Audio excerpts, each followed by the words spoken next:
Hi friends, welcome back to our channel. Present ఇప్పుడు మనకి season మారుతున్న సందర్భంలో సహజంగా మనకి అటాక్ అయ్యే కోల్డ్, కఫ్, ఫీవర్ ఇలాంటి వాటికి ఎవ్రీ టైం మెడిసిన్సే కాకుండా కొన్ని హోమ్ రెమెడీస్తో కూడా తగ్గించుకోవచ్చండి. అలాంటి ఒక సూపర్ రెమెడీ ఈ రోజు నేను మీతో షేర్ చేసుకోబోతున్నాను. దీనికోసం అయితే ఫస్ట్ స్టవ్ ఆన్ చేసుకొని ఒక గిన్నె పెట్టుకొని అందుట్లో 1.5 గ్లాస్ వాటర్ పోసుకున్నాను. నెక్స్ట్ ఇందులో ఒక చిన్న స్పూన్ మిరియాలను యాడ్ చేసుకుంటున్నాను. నెక్స్ట్ 1.5 స్పూన్ జీలకర్రను యాడ్ చేసుకుంటున్నాను. అలాగే ఇందులో చిన్న చిన్నగా కట్ చేసిన అల్లం ముక్కలు కూడా కొద్దిగా యాడ్ చేసుకోవాలి. వీటిల్ని ఇలా హోల్గా వద్దనుకుంటే ఈ మూడింటిని దంచేసి ఆ పేస్ట్ కూడా ఇందులో యాడ్ చేసేసుకోవచ్చు. నెక్స్ట్ ఒక 4 తమలపాకుల్ని తీసుకొని చిన్న చిన్న ముక్కల్లాగా కట్ చేసేసుకొని ఇందులో యాడ్ చేసేసుకోవాలి. స్టవ్ని మీడియం ఫ్లేమ్లో పెట్టుకొని ఈ వాటర్ని ఒక 5 మినిట్స్ బాయిల్ చేసుకోవాలి.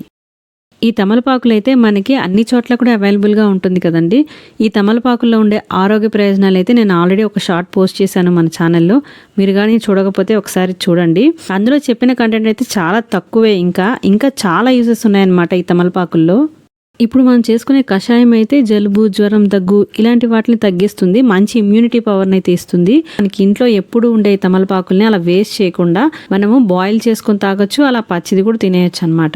5 మినిట్స్ తర్వాత స్టవ్ ఆఫ్ చేసేసుకొని కొద్దిగా చల్లారిన తర్వాత గోరువెచ్చగా అయ్యాక స్ట్రైనర్ సహాయంతో గ్లాస్లో వడగట్టేసుకోవాలి. ఈ వాటర్ని చిన్నపిల్లల నుంచి పెద్దవాళ్ళ వరకు జలుబు, జ్వరము, దగ్గు ఇలాంటి వాటితో బాధపడుతున్నప్పుడు ఇది ఒక మెడిసిన్ లాగా తీసుకోవచ్చు అనమాట. మార్నింగ్ పరగడుపుని తీసుకుంటే ఇంకా మంచి ఎఫెక్టివ్గా ఉంటుంది ఇది. ఇలా ఎప్పుడు మనకి ఇంట్లో ఉండే వాటితోనే మనము చిన్న చిన్న హోమ్ రెమెడీస్ అయితే చేసుకోవచ్చు. ముందు మన ఛానల్లో ఇలాంటి ఎన్నో హోమ్ రెమెడీస్ షేర్ చేసుకుందాం. సో ఈ వీడియో మీకు నచ్చినట్లయితే మీ ఫ్రెండ్స్ అండ్ ఫ్యామిలీ మెంబర్స్కి ఈ వీడియోని షేర్ చేయండి. అలాగే ఇలాంటి మంచి హెల్దీ టిప్స్ కోసం, రెసిపీస్ కోసం మన ఛానల్ అయితే సబ్స్క్రైబ్ చేసుకోండి. అండ్ ఫైనల్లీ ఈ వీడియోని లైక్ చేయడం మర్చిపోమాకండి. ఇలాంటి మరో మంచి రెసిపీతో మళ్ళీ కలుసుకుందాం.